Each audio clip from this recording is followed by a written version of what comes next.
So I guess I just want to say a little about me and then we'll kind of go into the story.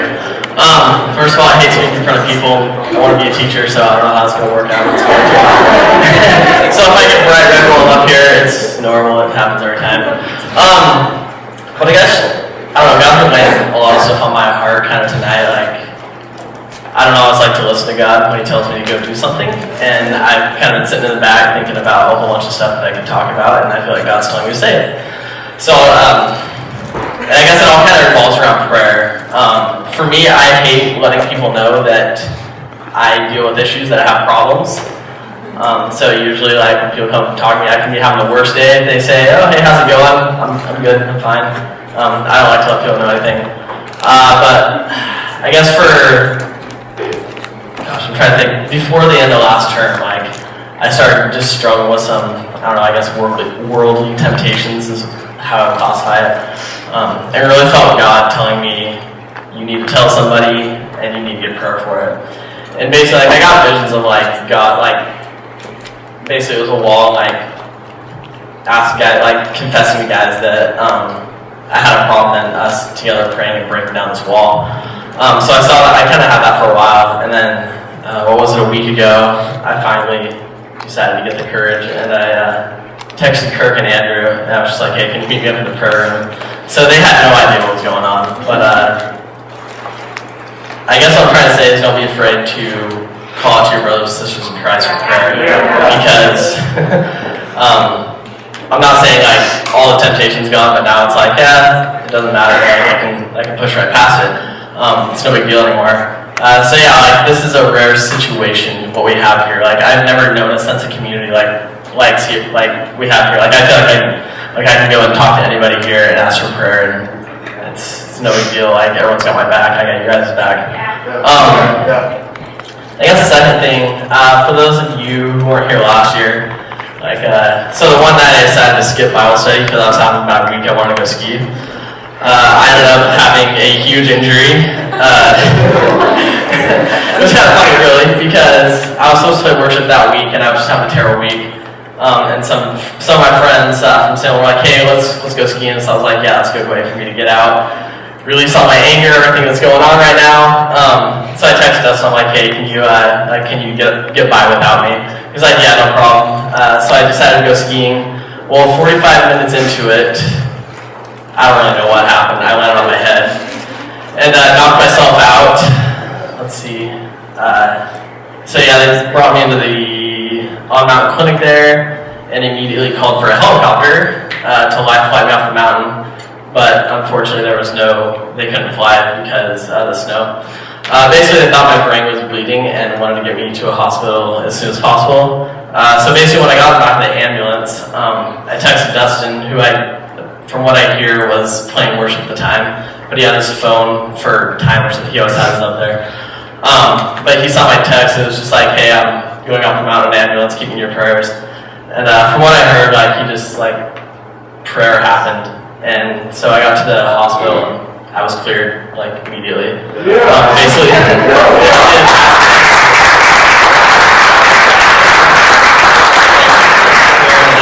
I've never thanked you guys, but it meant a lot, and I know that God was the one that worked through that one, so thank you.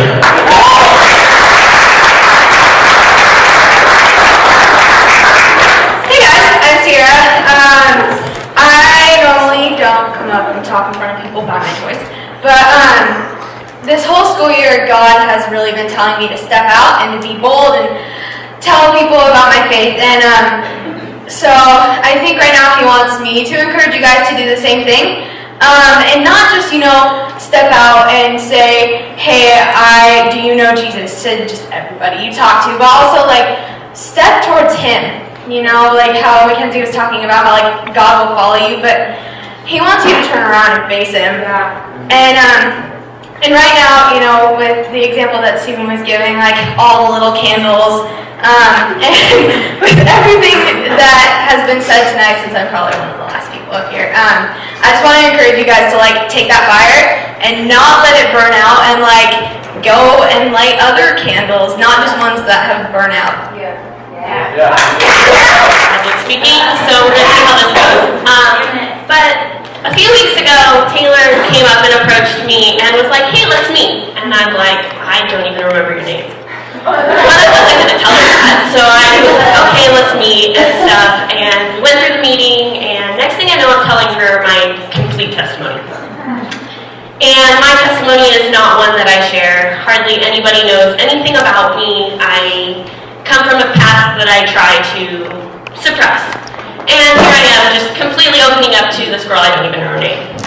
And then I decided that, okay, I'm ready to get baptized. And she's like, well, have you talked to Scott? And I was like, no, I've never had a conversation with Scott in my life. And so I meet with Scott, and I share my testimony with him and stuff, and kind of things go on, and I decided I'm going to get baptized next week. But, then I went to the potluck and stuff, and was like hearing everybody about retreat and stuff, and I talked to Scott, and I was like, okay, so I must not fit in. I wasn't able to go to the retreats because of medical issues, and I haven't been to a camp or anything for God, and so what am I? Like, I feel left out. And Scott just decided, well, not decided, Scott told me that just because, I mean, your faith is not dependent on the retreats you go to or all that. It's all within you, and so if you hear all of these, and if you're anything like me, you hear all of these retreat things, and you're like, man, well, I didn't go, I'm not good enough or anything. You guys do have faith in you, and everybody just shows up different ways. So don't be discouraged if you didn't go to the retreats. There's always more time. As kids, I guess. I'm still trying to deal with the new haircut.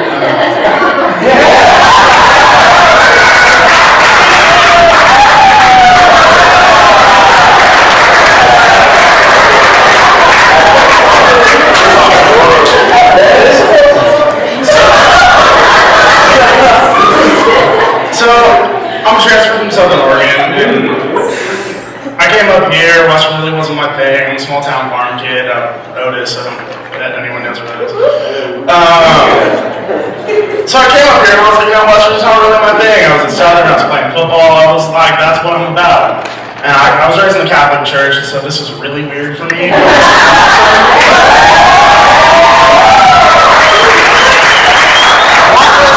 It's great. So I struggled really hard this last year. I had some pretty rough stuff happen. Last night, I actually ended up having a fight with my girlfriend for almost a year. And I was like, what am I doing with myself? And Raul was like, hey, come with me. I have a flock. Let's go. I'm Catholic. That's weird. We don't do the hands thing. So it's weird, but it's cool.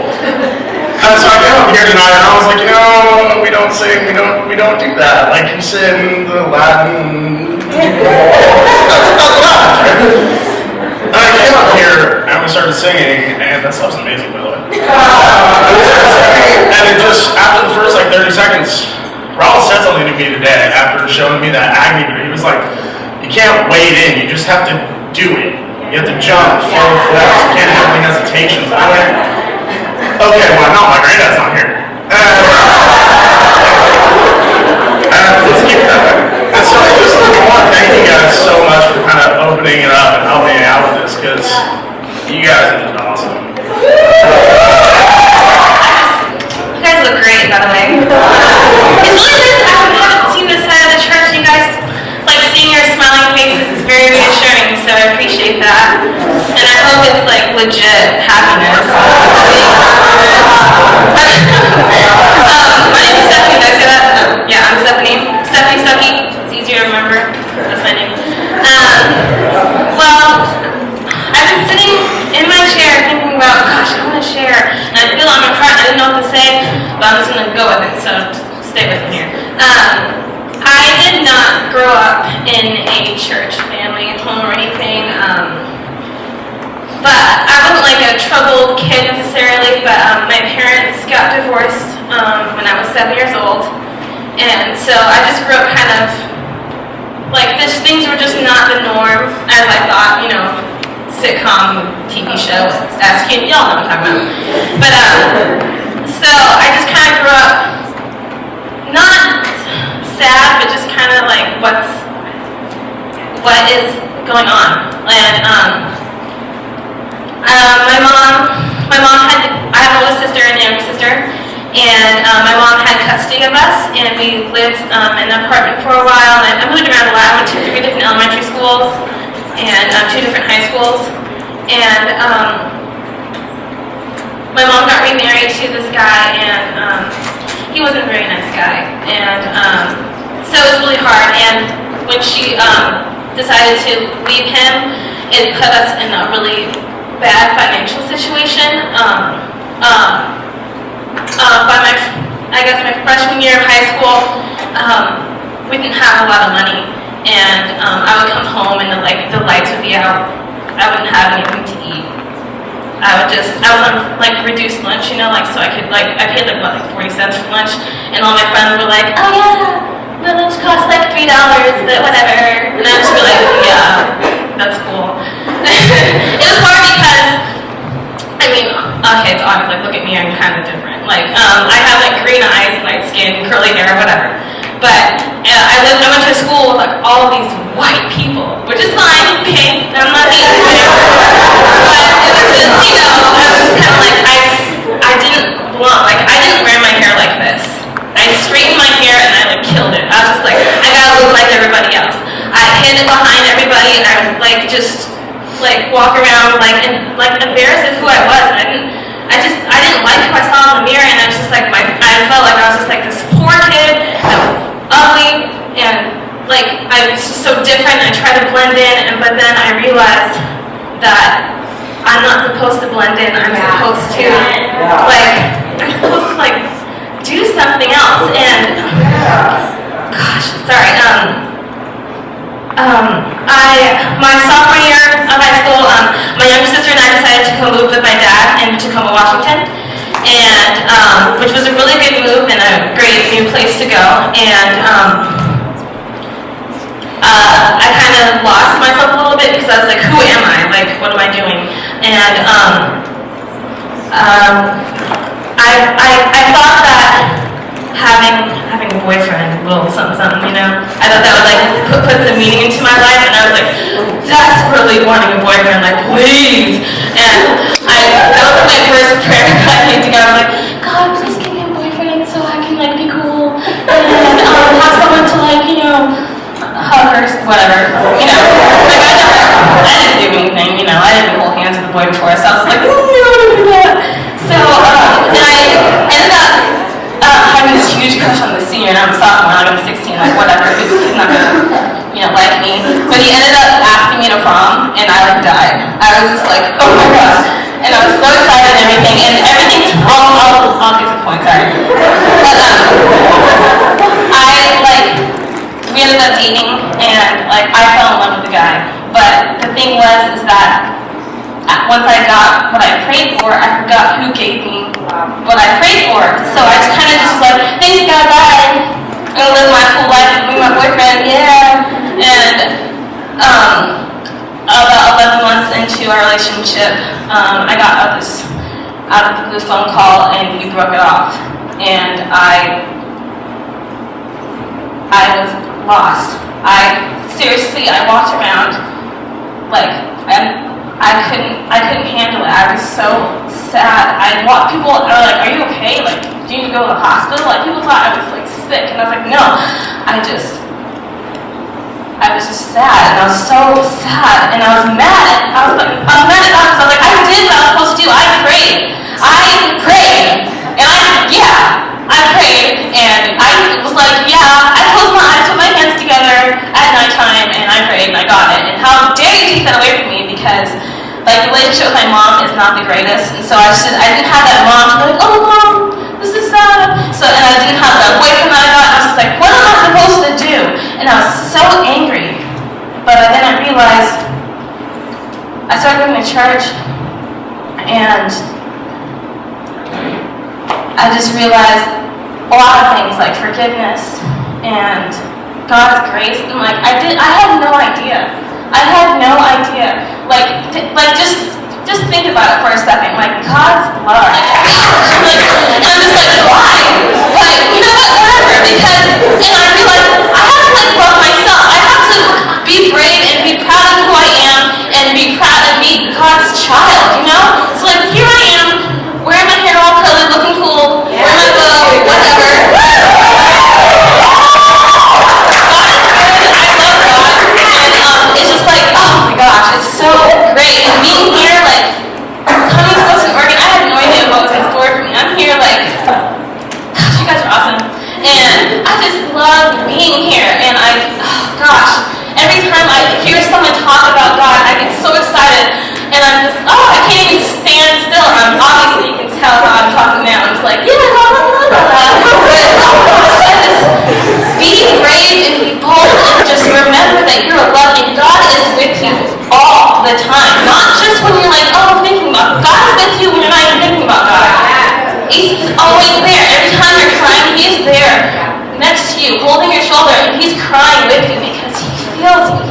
with you. When you're happy, He is dancing with you.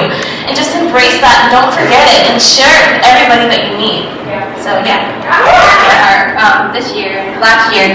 But I read a verse the other day that I thought really connected with missions and just and what's been going on in my life lately. It's as he came in from his mother's womb, naked shall he return, to go as he came. And he shall take nothing from his labor, which he may carry away in his hand. And that just goes to show that I know we're all at college to become something or do something with our lives or attain certain things, but we just need to remember that we can't take that with us. And so as we're working to attain something, we should remember the eternal glory that is in heaven, and that I have so many friends that it breaks my heart because I know that they don't have this relationship with the Lord that I have, and it just breaks my heart that I might go into heaven and I might not see their faces there, and it just saddens me so much, and it just reminds you that you should always show God's glory and His love. It's just made me so joyful and so happy, and I just want to run up to random people and be like, I love you, but I won't because they'll think I'm really weird because people don't really do that. But just show His love and make people want to have that too, and just so we can all be in heaven together and just dance and sing and be all happy. And so as we're working to attain these things on earth, just remember the glory that's in heaven, and just show that love to everyone that you encounter. Yeah.